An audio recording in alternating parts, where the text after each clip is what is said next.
Hello, everyone. My name is Patrick Butler. I'm the Vice President of Content and Community at the International Center for Journalists.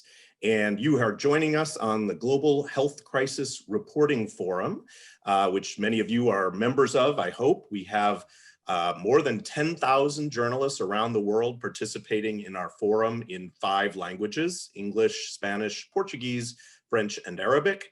And if you're not a member, we encourage you to visit the Global Health Crisis Reporting Forum on Facebook and join us. We are doing webinars in each of those languages every week.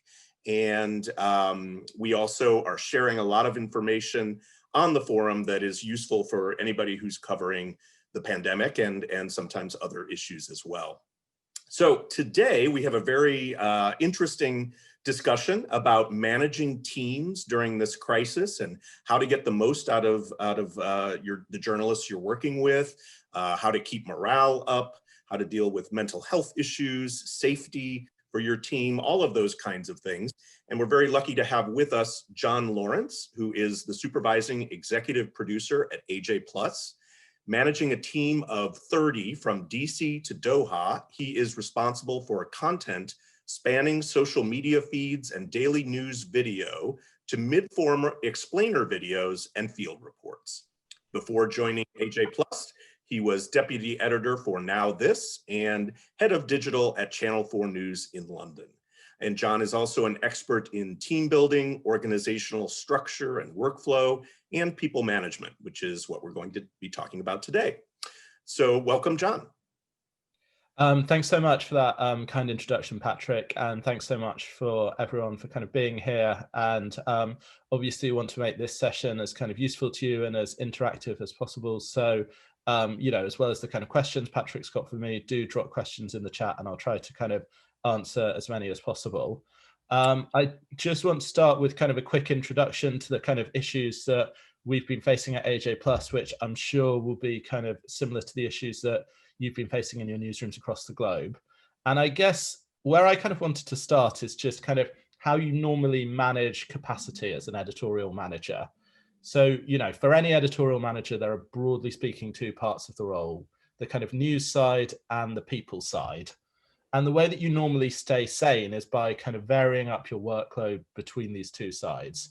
So if the news cycle is particularly intense, then it's understood that you're able to postpone some of the more challenging personnel issues, especially when they're less time specific.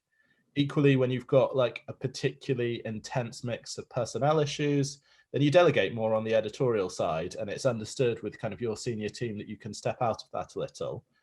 One of the many problems with the COVID-19 pandemic is that it's probably the most, journalistically important story that any of us are going to cover. And it's also probably the most personally draining without access to any of our normal coping mechanisms. So I'd never been in a situation before where both the news side and the personnel side were at kind of 10 out of 10 intensity for a kind of extended period. And I think this is partly why it's such a kind of difficult area. And at AJ Plus, as I'm sure it did in your newsrooms as well, this kind of difficulty manifested in lots of different ways.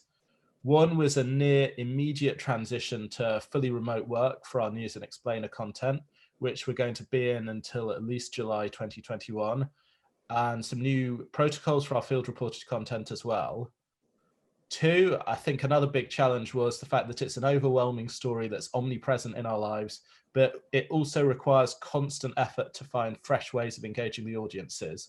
As I'm sure we all know, people got over the images of people singing on balconies very quickly. And then I think a third kind of huge challenge is, just around all of the kind of random people problems that, sprung up overnight and were incredibly urgent and incredibly important to deal with. It's everything from, in the US, whether people's healthcare would cover them if they moved to a different state, how people's tax would be affected if they moved to a different country. And without kind of going into detail around that, it was a constant barrage of decisions that you'd normally have several weeks to think about and you had to decide in hours. Obviously, there's no one way to kind of manage in a pandemic, and, mistakes are inevitable. Like, because I'd never worked on a pandemic or even an epidemic before, I didn't have the kind of, well, what did we do last time, which is normally what gets you through the majority of challenging situations as a manager. At the start of COVID-19, I went into big story mode, which involves suspending personnel conversations as far as possible, working as hard as you can to do justice to the story. And that's obviously appropriate in a kind of time-constrained major incident, but that won't get you through a story that lasts for months or years.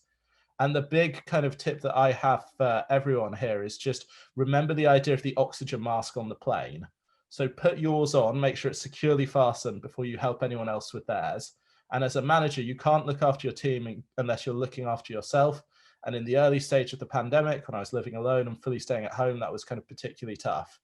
And I'd say the only way out of that is to kind of own it and apologize, be open to feedback, and keep channels for communication open constantly. Before we go into questions, I think the other kind of big challenge equal to covering COVID-19 was covering the protests in the aftermath of the death of George Floyd. That led to a newsroom-wide training with an outside consultant on how we handled graphic and distressing footage in our newsroom, and a lot of listening between staff and management on what was the appropriate and respectful way to treat that type of footage in the output. And we made a lot of changes as a result of that process. We tried our best to listen to our producers who said that they wanted to do 4 days a week with longer shifts rather than 5 days a week with shorter shifts. And we were able to manage that with a minimal reduction in output. We also started tracking who was doing more challenging or distressing assignments so that we could be sure in kind of really difficult and traumatic news cycles like that one, they weren't all being piled on one person. And we also increased the amount of one-on-one time that managers had with more junior staff so that there was more space for people to build rapport and ensure those concerns are raised. And I'd say that's particularly important to do in this situation where you don't have the ability to pick up kind of casual cues through face-to-face interactions or all being in the same space. I think, though, to kind of close out this introduction, the big overall message that I'd like to send is that responsiveness is key to your team and to the story. So editorial responsiveness and managerial responsiveness. I think that people's comfort level around field reporting has changed as more about the virus is understood. I think that people's appetite for information and counter-programming has changed among audience and staff alike. And I just think that what will get people through various stages of the pandemic has changed and will continue to change.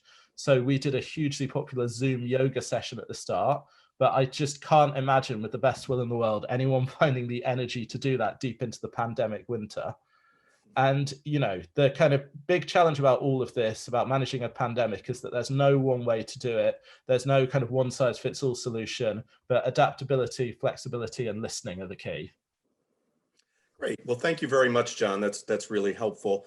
As John mentioned before he started talking, we encourage you to put your questions here in the chat on Zoom. If you're watching us on Facebook Live, you can also post your questions there, and my colleagues will be picking those up and sending them to me. So I'll have a few questions for John to start, and then we'll start taking your questions. So John, thanks again for that. And you know, I guess I'll start with the issue of sort of the people management part that you talked quite a bit about. Journalists, we tend to think of ourselves as tough as nails. You know, we can cover anything. We don't let it show when we're feeling emotional issues about what we're covering. How is that meant? What has that meant for you as a manager in terms of, have you had to change your style of dealing with people who work on your team? Yeah, I mean, I think I've tried my best to change that in a number of ways and haven't always kind of got it right. I think that one of actually the most kind of useful trainings we did, and we've done several in the pandemic, was on basically trauma management in the newsroom. And we did a kind of very in-depth training for people managers about like how to raise issues like this, how to kind of have conversations about it. And then we did a kind of much broader informational session with all of our staff about, you know, basically what trauma is and how it might manifest. And I actually think that demystifying that for the newsroom made it kind of much easier to have conversations about it. And it's a kind of training that I would urge all newsrooms to invest in because it made a real difference. And What kind of trainer did you get? It explained everything from like, you know, what the kind of symptoms are of a traumatic response, how that differs from post-traumatic stress disorder. And I think that one of the kind of big developments as well that I've seen as a manager is, maybe 5 years ago when I started managing, I think that trauma was understood to be something that you saw kind of out in the real world. It was very much a kind of in the field thing. And I think that, news gathering operations have protocols to deal with that. If you send someone on a very challenging assignment, there's a protocol for checking in both during and after the story. But I think that something that I saw kind of growing, actually through the kind of civil war in Syria, and then kind of, more intensely ever since, especially in coverage of police brutality as well, is a greater understanding of vicarious trauma, i.e. seeing that you basically don't have to have been physically present at an event to experience a traumatic response as a result of it. And I think that trying to build procedures and processes that are as robust as the ones in kind of traditional news gathering has been a priority for me even before kind of COVID-19 happened. But I think that kind of COVID-19 made that kind of all the more intense, both because people were being exposed, regularly to two different types of traumatic footage, whether that was kind of, from police brutality or whether it was from COVID-19 itself. And I think that, a lot of those stories were very close to home for both the kind of audience and the staff. And I think that the only way that you can deal with it reliably is creating an environment in which it's talked about candidly, in which kind of people feel comfortable raising those issues, and in which there's as much kind of trust between staff and management as possible. And, I think that building that is a real priority. But yeah, it's not a kind of straightforward issue, and I think it'll require a continually evolving approach as well. Yeah, I want to point out that ICFJ, along with the Tao Center at Columbia University, conducted a study on journalism and the pandemic. And one of the key findings was that 70% of more than 1,400 respondents rated the psychological and emotional impact of dealing with the COVID-19 crisis as the most difficult aspect of their work during the period. We've also heard from some people on the forum who aren't getting the kind of management and care that you're talking about. Do you have any advice for journalists who may be working in situations where management isn't taking the emotional and psychological issues as seriously as they should be? So I think that I would say that it's a case of kind of, and I don't want to kind of give one size fits all advice here, because kind of different organizations have like very different cultures and different levels of kind of receptiveness and openness to feedback. So we have a kind of very young team. We have a kind of very open team. We have a team where people are, very open to discussing things and where there's kind of dialogue. And I would say that actually the key to raising these issues with management is finding a way that they're likely to be kind of comfortable in having it raised with them. So, and I do think that, trying to kind of get a sense of, whether your manager might prefer to have this, raised in person, or whether they might kind of prefer to like see it in an email is a good start. And I think that actually, if you try and raise it through one method of communication and it doesn't land, kind of trying another is helpful. I think that kind of no one likes an ambush either. So I think that, probably, my instinct generally would be to say either I've got some concerns that I'd like to raise, when's a good time? Kind of trying to, give your kind of manager as much agency in the process and letting them kind of still feel in control, I think is really helpful. So I would generally like try and schedule a time to talk, especially if you don't have that kind of one-on-one time with your manager regularly, which I know a lot of journalists don't. And then I would say that if that doesn't work, kind of probably escalating it to kind of putting it in writing.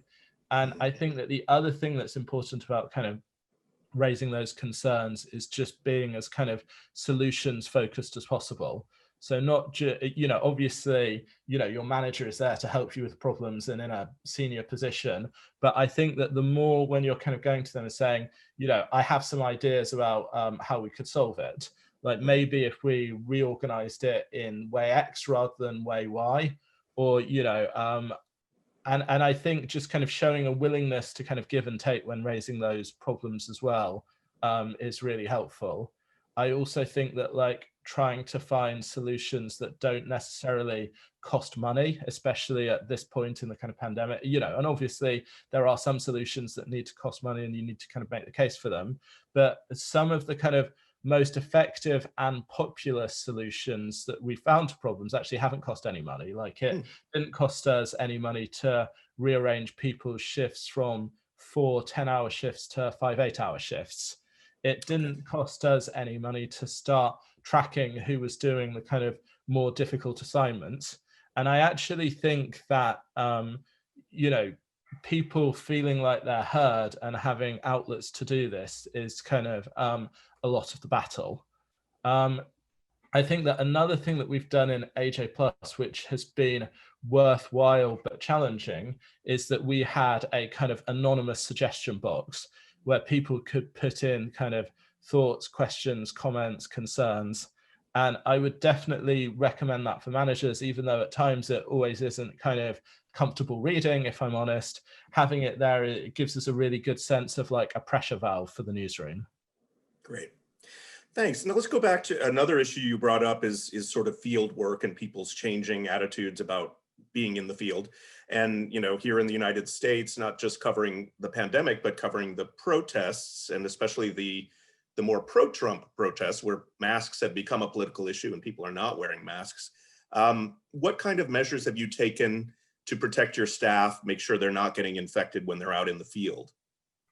So I think that one of the things that we've been doing, which is important, is treating, any COVID deployments like a potentially hostile deployment, i.e., making it very clear both in kind of all staff communication and in writing that they're voluntary, and that, no one is going to be kind of forced or should be forced into kind of going into any kind of COVID story, even kind of filming outside with social distancing. No story is risk-free, and we wouldn't want, taking those risks to be a kind of expectation on staff.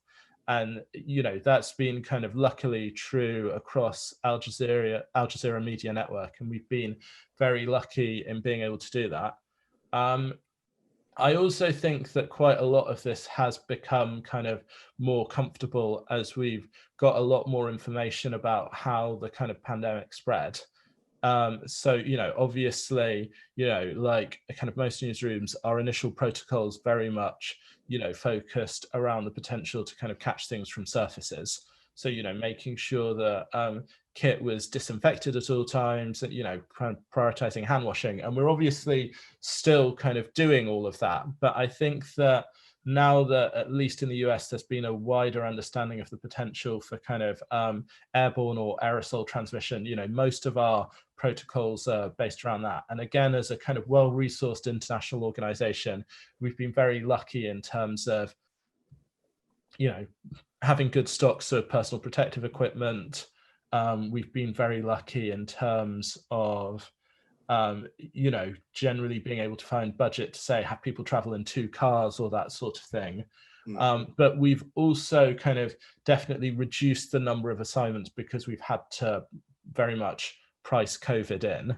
But I think that, the main kind of way of dealing with it has been, trying to build as much candor and trust between management and staff as is possible in the situation, and trying to be as respectful as possible of kind of people's individual comfort level. And on top of COVID as well, there's been the kind of, combined challenge of a very uncertain, as you said, Patrick, working environment for journalists in terms of the kind of, BLM related protests and kind of, counter demonstrations as well. And I would just say that actually, responsiveness in the moment, I think, is key as well. And so making sure that when you're sending staff on those types of assignments, you have a really rigorous check-in protocol. Who are staff checking in with, on what platform are they checking in, and how regularly are they checking in, and what does a kind of check-in look like?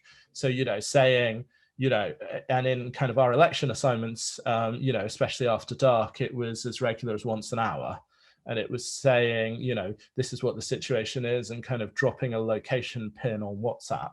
And I think that kind of being really thoughtful about those details as well can be kind of part of the battle. So I think that being explicit about what medium you use to communicate for what when it's all virtual is really important. So for example, if you're a newsroom that uses Slack for the majority of your processes, actually having WhatsApp as a kind of emergencies only space is kind of really, really useful.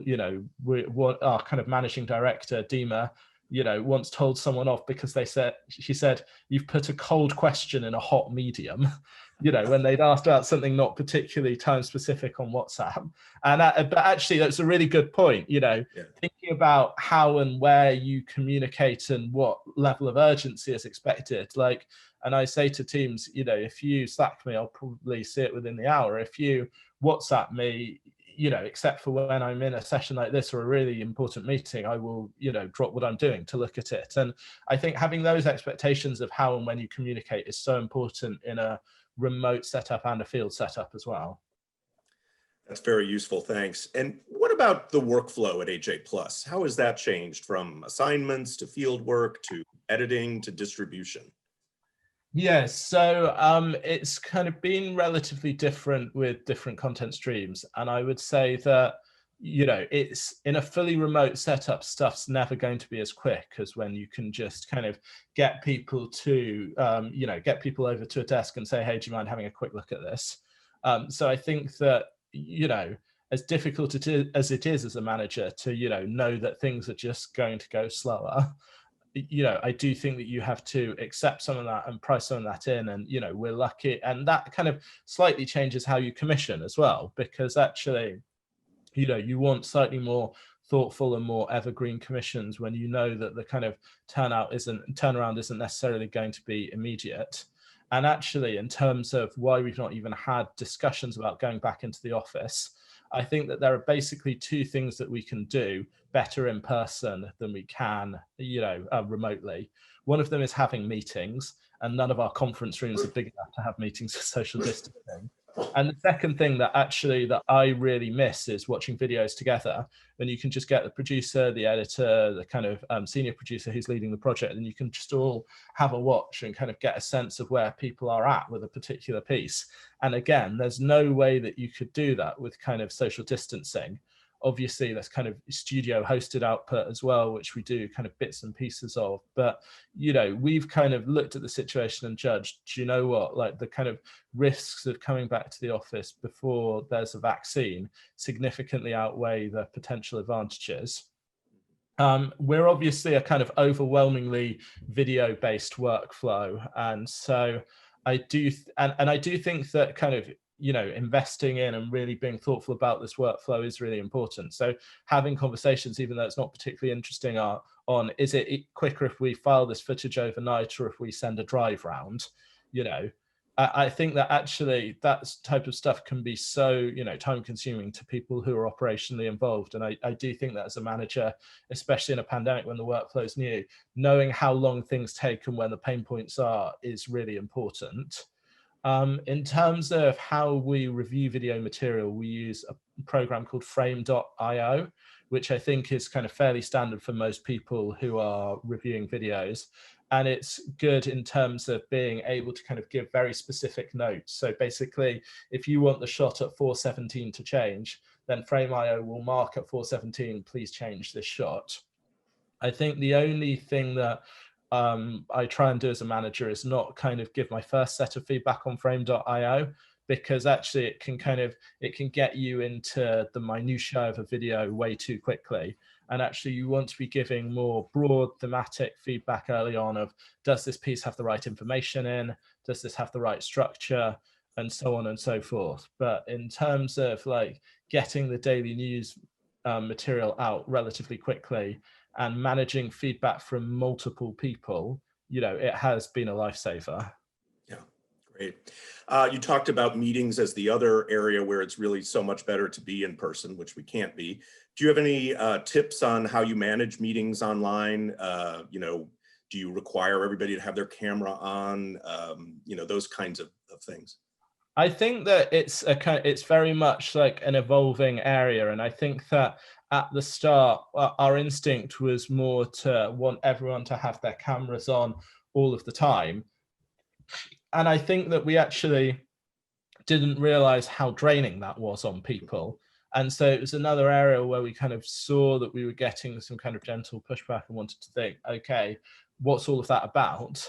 And I think that the rules, again, are kind of evolving a bit in real time, and that's okay because people are kind of, feeling different levels of tiredness, feeling different levels of overwhelm, and what made sense at the start didn't kind of make sense later. Like I can see that Hanny from our audience development team is on, and the kind of audience development weekly meeting, it's one of my kind of favorite meetings of the week. It's where kind of him and the rest of the team kind of give feedback, but it's a meeting that I'm not myself leading, and so it's actually quite nice in that meeting not to have my camera on the whole time. Like I'll have it on when I'm speaking, but it's kind of like a bit of a kind of break, and I understand that, and I want to kind of give that to the team. And obviously if it's a kind of serious one-on-one meeting, where you're kind of giving feedback, then you'll want the other person to have their camera on, and that's a reasonable expectation to have. But I'd say if it's a kind of 30-person meeting and you're a participant, then probably having someone have their camera on the whole time is kind of actually quite draining relative to the kind of, but yeah, it's all cost benefit analysis. It's all, to be honest, trying to find the least worst option. And that's just the way of COVID for all of us, I think. Yeah. You mentioned that AJ, Al Jazeera as a whole is fairly well resourced.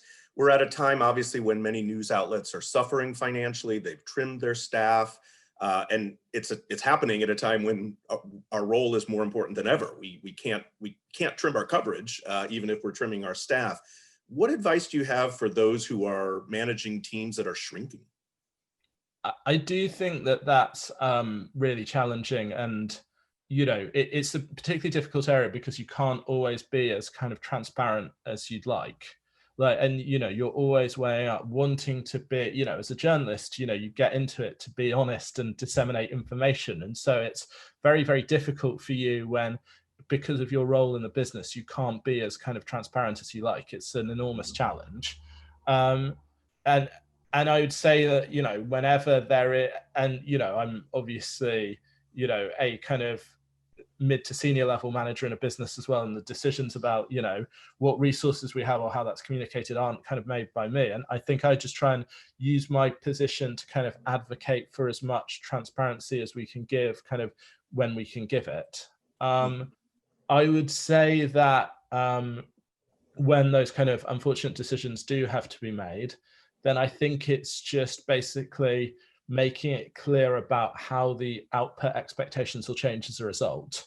So I think that the one thing that people in these situations at any company I've worked at have always seemed to be kind of most obviously and rightly worried about is being asked to do exactly the same amount of work, just with fewer people. And it's that both people are under the stress of losing colleagues who they've really valued, but then being asked to do exactly the kind of same level of work. So I'd say that trying to have as kind of thoughtful a plan as possible when communicating the information about what the output expectations might look like, and just people knowing that they're not going to have to kind of pick up the slack or do more with less if you can.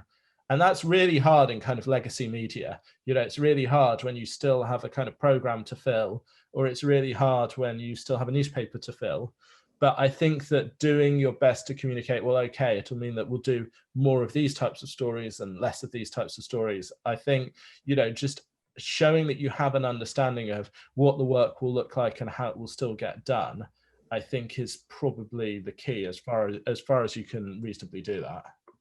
Yeah, and then of course it comes back again to that psychological, emotional issue too, because people are in those kinds of situations are probably going to feel very overworked, and that kind of stress can have an impact on a lot of people's mental health as well.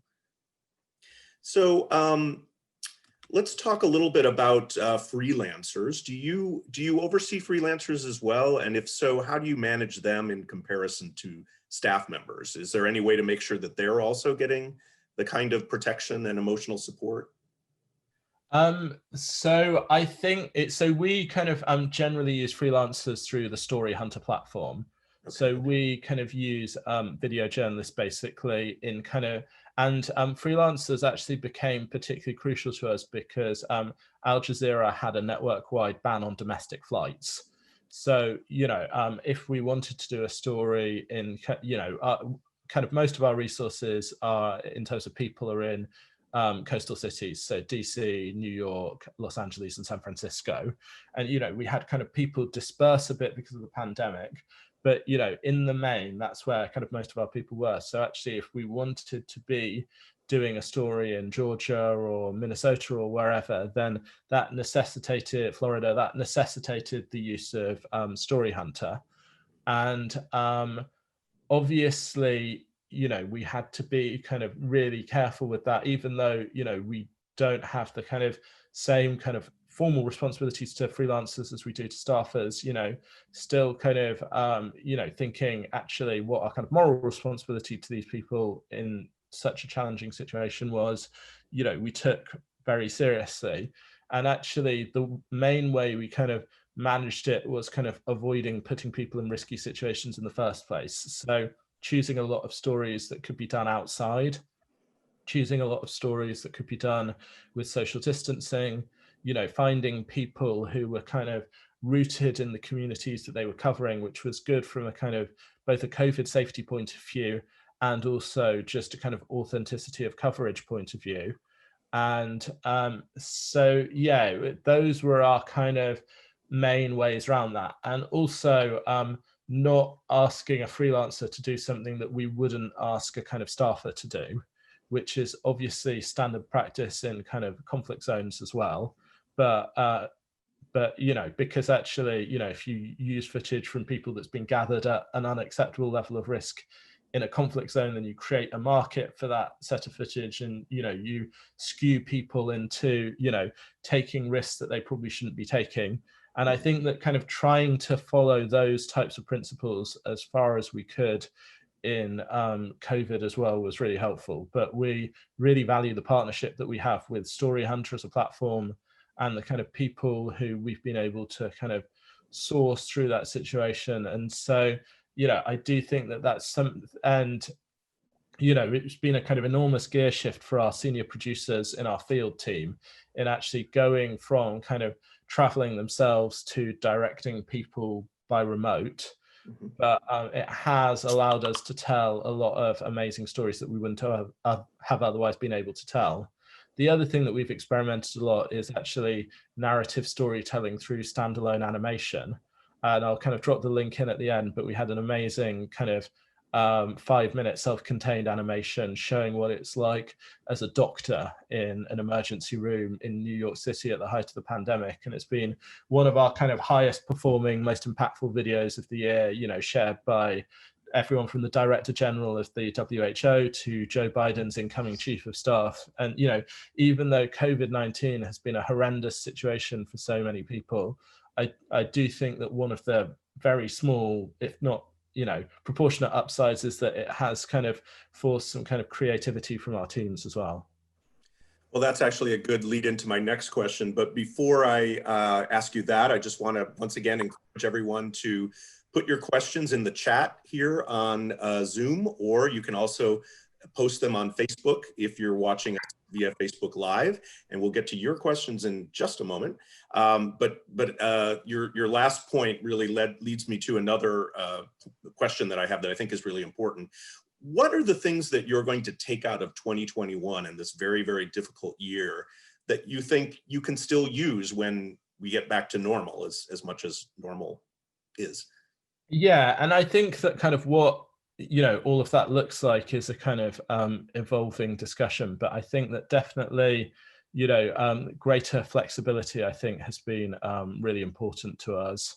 And I think that there's been a lot of kind of conversation about what a return to normal looks like, and actually just as I don't think that society is going to return to the old normal and, we're going to rebuild everything exactly as it was, I think that that's true for us as well. And actually the flexibility we've got in terms of using remote video journalists, the kind of innovations we've made in terms of standalone animation, I think that the workflow changes that we've made that are just more efficient, particularly in the use of review software like frame.io, I think that probably all of those are going to stay. Okay, that's great. I'm going to start asking some questions from our audience now, and we're getting them in a couple of different places, which is great. We have both a Q&A function here on Zoom, but we also have the chat. So you can feel free to add them in either place if you're listening to us. And let's start with one from an anonymous attendee who asks if you were forced to lay off any employees at AJ+. So I would say that, like, all media organizations around the world, Al Jazeera's budgets have been kind of affected by this, and Al Jazeera and AJ+ haven't been sadly immune from that. So we have lost some of the contractors that we were employing, which is obviously very sad, as they'd kind of done brilliant work that was kind of crucial to the channel, and we've had to adjust our expectations a little about what's possible as a result. And it's kind of a matter of public record that that's happened within Al Jazeera, and there's kind of not much more to add really there than that, other than we were obviously very sorry to lose talented people who'd done brilliant work, and in all of those cases it was in spite of the work that they'd done and the contributions they'd made. Right. A question from Simon France, who asks, two of the more substantial challenges I've been developing longer term across my teams are how to spark creativity remotely and how to provide support for managers. Do you see the same? And if so, how are you trying to address those? Yeah, Simon, I think those are fantastic questions, and those are things that I've absolutely seen myself. And I think that, my kind of primary role is in terms of kind of supporting managers. And I think that, the most important thing in that situation is just accessibility. So, making sure that people know that they have a kind of regular space in terms of one-to-ones where they can bring you concerns, and also just to kind of share understanding of what is urgent, what's an emergency, and, how and when they should bring those types of things to you. But I think that it's kind of particularly important that you're resourcing your managers during this time, because, if your manager's struggling, then that means that everyone kind of struggles as a result. And I'm aware that as a newsroom leader, I can have the most impact in kind of supporting the managers below me so that they can support their teams more directly. In terms of how to spark creativity, I think that's a kind of really good question, because I think that actually, we all have moments in this pandemic when we're all kind of just about managing, basically, when actually, we're just kind of looking to kind of get through it. And, there are all of these things talked about at the beginning of the pandemic about kind of how Shakespeare wrote King Lear in the pandemic. And, we all feel pressure in our personal and professional lives to really do something with this pandemic. And I think just knowing that that's not going to happen all the time, and kind of, actually trying to take some of that pressure off people where you can, means that actually people are kind of paradoxically better resourced to deal with the situation, and then kind of creativity is more likely to come along. But I think it's a really difficult situation. I think it's just about kind of being patient and trying as best you can. It's not always easy to kind of play the long game there. Mm-hmm. You mentioned earlier on in the conversation that people got tired quickly of the singing from the balconies and things like that. We've seen some research that people are kind of tuning out of pandemic related stories, a lot of fatigue about the stories. But at the same time, in much of the world, cases are rising. We've got obviously a hugely important story coming with the vaccine and the vaccine rollout. How are you coming up with new angles, both you and your team? Because obviously some of those story ideas come from you and other supervisors, and sometimes they come from the journalists, the reporters themselves. How do you gin up new ideas? So I think that there are a lot of challenges here. I think that one area that we found is kind of really fresh and fruitful for us is around international comparisons. So, you know, we actually kind of got to this really early on in terms of, you know, why, I mean, everyone's kind of done, why is South Korea kind of, you know, it had their first COVID case on the same day as the US. How come, you know, South Korea has had, you know, low thousands of deaths, if that, and, you know, the US has had hundreds of thousands. And I think that kind of really looking at that approach in terms of both responses to the pandemic, but also the kind of social and cultural fault lines that have been exposed by the pandemic is really important. So actually how Italy's healthcare system, even though we kind of saw those kind of, you know, horrendous images of Italian hospitals hitting capacity, actually how, you know, those images didn't tell the full story, because Italy's healthcare system has actually left it, you know, in some ways better prepared than the US to kind of weather the storm of the pandemic. You know, we looked at, and I think that, you know, Al Jazeera is obviously known for kind of centering the views and perspectives of people in the global south as well. So we did a great piece on how the state of Kerala has kind of found, you know, innovative ways of dealing with the pandemic. Or, you know, we're currently working on a piece about how African countries have coped comparatively well with the pandemic as well.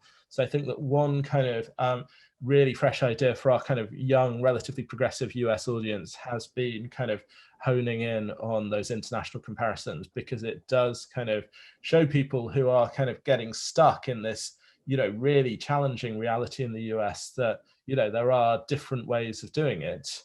And I think that that's been really helpful as well. Our kind of other kind of big priority has been kind of showcasing the voices of marginalized communities as well, which again has always been a huge part of the kind of Al Jazeera mission, and AJ Plus is kind of, you know, no different in that. But very early on, we kind of interviewed a series of people who'd been laid off in the pandemic. And actually, we've kind of come back to them a number of different times. So, you know, after the stimulus bill was announced, and then after some of the presidential debates as well. And I think that, you know, kind of building that community between those people and our audience has been a kind of strategy that's worked for us as well. Kind of having a panel of people that you wouldn't normally hear from on cable news has also kind of seemed to cut through. The other thing is, I think that finding positive and solutions-based ways of looking at the stories that have been raised by the pandemic is kind of really useful. So obviously we've covered the fact that BIPOC or BAME communities have been disproportionately affected by the pandemic in the US, the UK, and many other countries around the world. And one of the kind of most impactful videos we've done this year was an interview with a medical student who actually worked on a textbook to show how different skin conditions manifest on non-white skin. You know, it was called Mind the Gap, and it showed how all of these different skin conditions might present on black skin, because, you know, doctors are much more used to kind of seeing white skin, and all of the protocols and procedures are based on white skin. And so that piece, I think, was kind of obviously not a piece of COVID programming directly, but it was very much, you know, connected to the issues of health inequality. And I think that showing people who within their communities have found solutions is something that the audience really responds to in our experience as well. That's great. Speaking of communities that are often undercovered, we run contests on the forum and recognize really great and original stories. We had one done from a journalist in Haiti on how the pandemic is affecting deaf people who, when wearing face masks, they can't read lips. And so, you know, I thought that was just a really, really unique angle that I hadn't seen covered anywhere else before, and was glad to see it coming out of Haiti.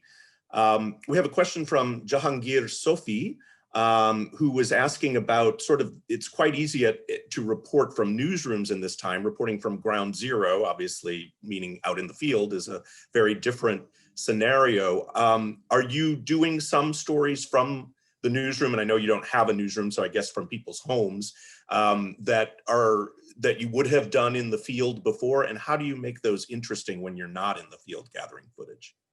Yeah, so I'd say there's two levels to that. There's one, just us interviewing people via Skype and Zoom who we would naturally have kind of sent a person to. And then there's also sending freelancers when we might have sent staffers before.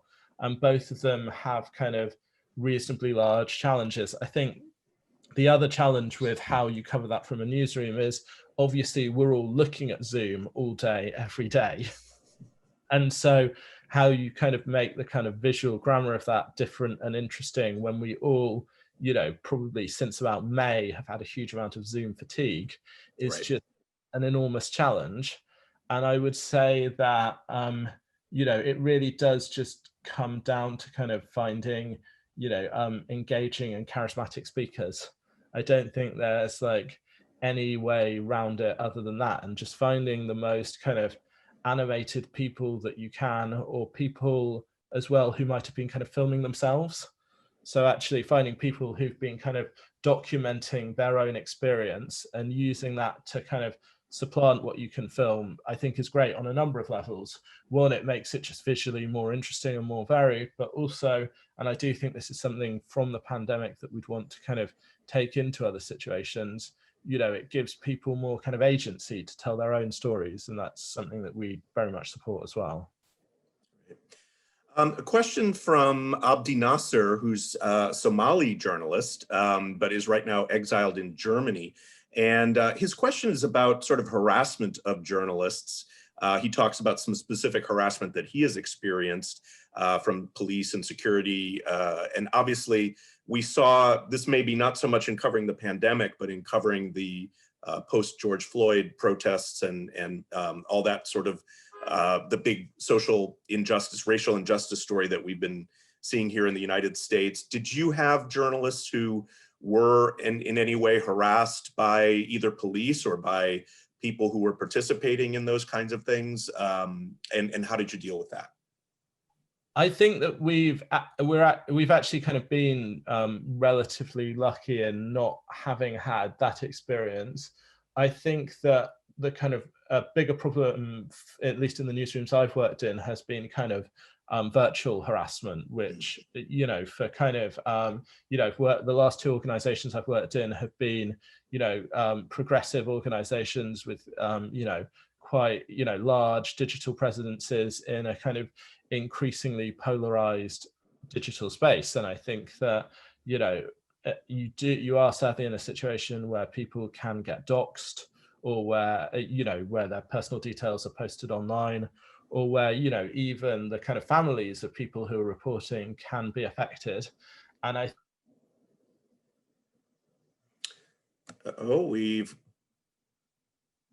John, you've frozen.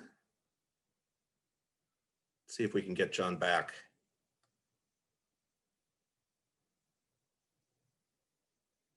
We'll try to get John back. In the meantime, there he is, you're back. You froze for a minute there, John. Oh, yeah, so I would say that, digital harassment has been a huge problem in newsrooms I've worked in, and just, encouraging people to speak up early and often when they're experiencing it, I think is really important as well. Yeah, that actually is very timely because ICFJ just released results of some research that we did with UNESCO on online harassment of women journalists. We just posted it today on our website and on IJNet, which I'm going to talk about in just a moment. But it had some very alarming findings. 70% of women respondents said that they had experienced online harassment, and a very, very scarily high percentage actually said that led to in-person harassment, and that it was causing, of course, no surprise, major mental health issues, to the point that some were either removing themselves from public view, getting off social media entirely, and some even leaving the profession. Have you found that to be true, that at AJ Plus that women are particularly subject to this kind of online harassment? Yeah, in multiple newsrooms, women and journalists of color as well. Of color too, yeah. Okay. And what kind of support are you giving to them when they're faced with that kind of doxing and online harassment? So I think that, making sure that people understand what type of information they're putting online, I think is really useful. I think that people can actually be putting, information online that they don't realize. Let's say that someone has an Instagram account for their pet, and, you know, are showing where they're going with their pet the entire time. They're actually showing a huge amount of information about where they live and what their daily routine's like. And, you know, people are doing that without kind of necessarily thinking about it. So I think that in those situations, prevention is probably one of the most effective ways of doing it. So making sure that people understand and are thoughtful about what information is out there. Or say, you know, you put your high school on your LinkedIn, that Mhm. actually means that it's very easy to then find out where you're from, you know, where your family home is, those types of things, which are often used by kind of, you know, bad actors in that space as well. So I actually think that obviously you can and should provide really intensive support in the moment for staff who are affected like that. But ultimately, it's much easier to, you know, prevent a fire than put out a fire. Right. And my colleague Taylor has put a link to that harassment research in the chat, so we encourage everybody to check that out. What about we've got just about 10 minutes left, so just maybe two more questions. One is about sort of planning ahead for stories that you know are coming. Obviously, we've got the vaccine rollout coming. It's already started in the UK where you are. And tell us a little bit about how you prepare for a story like that. We're going to see questions of, will there be enough? Will people come back for the second shot? Is it being kept cold enough? All kinds of questions like that. How are you mapping out how you're going to cover that? Yeah, and I do think that kind of COVID-19 has made newsroom planning a lot harder, because a lot of the stories that you would naturally plan for are kind of major events, right? So, you know, I mean, it was 75 years since the end of World War II this year. And, you know, actually, normally we would have been thinking about like how we could have found a natural social justice way of connecting our young audience with that history. So, for example, you know, trying to find an African American veteran who fought in World War II and then experienced discrimination back home, you know, would have been a kind of very natural story for us to do. But without those kind of major planned events, and you know, and with the events that are happening not happening in the same way with the same sense of community or significance, it does make kind of planning a lot harder. And you know, the news cycle with kind of COVID-19 is, you know, unpredictable, because one, you know, developments are rarely happening on the kind of schedule that they're supposed to. You know, the vaccine is actually a very kind of pleasant, you know, both for journalism and humanity, exception to that rule. So Mhm. that's great. But actually, generally, it's been a case of, you know, delays, things going on for longer than we thought, you know, things not quite happening as anticipated. And so, you know, obviously in terms of the vaccine, we are kind of trying to, you know, make sure that, you know, we're not amplifying, say, you know, skepticism around it, or we're not kind of giving a platform to, you know, anti-vaxxers without, you know, very thorough contextualization or anything like that. And, you know, we're aware that the vaccine's happening and planning kind of explanatory pieces. And, you know, we're always trying to get ahead of that curve as much as possible. But it kind of is difficult because sadly, you know, the virus doesn't operate to, you know, the schedule that you'd find in an AP planner. Right, right. And we have you talked about the vaccine anti-vaxxers, and we have another question from someone anonymous about how you're dealing with disinformation. How are you actively working to combat disinformation through, you know, that's spreading so rapidly through social media? Yeah, so I think that, you know, we do want to be kind of careful and thoughtful in how we do it. And I think that in every newsroom I've worked in I think that we're really careful not to amplify disinformation, you know, beyond the audience that it's already received. So, Mhm. you know, I always want to be as kind of strict as possible. If we're doing a story on a kind of disinformation trend or on a conspiracy theory or whatever, you know, you've got to show that it's already reached such a large audience that you're not kind of amplifying it, or you're not kind of putting it out there more. So, for example, in Now This, when I was, you know, covering the Parkland school shootings, and, you know, David Hogg, one of the kind of school shooting survivors, was said to be a crisis actor. You know, I said it's got to be really clear in this video that this is the #1 trending video on YouTube at this time.